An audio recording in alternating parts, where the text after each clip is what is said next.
Sorry guys, hindi na maintindihan ang sinasabi ko dyan Talagang ang dumi na, naglinis na ako para kay Papa. Then, ako na din mag-uurong lahat ng pinggan. Mag-upload talaga ako. Ante kahit wala ba to, basta upload lang ako. Upload! Supportahan nyo naman ako sa aking mga ginagawa, please. Nakakapagod din itong aking ginagawa. And yun lang guys, pakinggan nyo na lang at tingnan nyo na lang ang aking mga gagawin.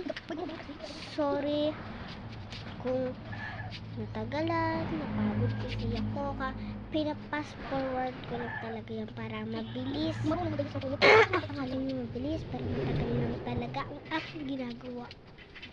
Thank you! Bye! Tayo nyo na lang matapos. Okay, next na mesa naman tayo. Okay, dito naman tayo.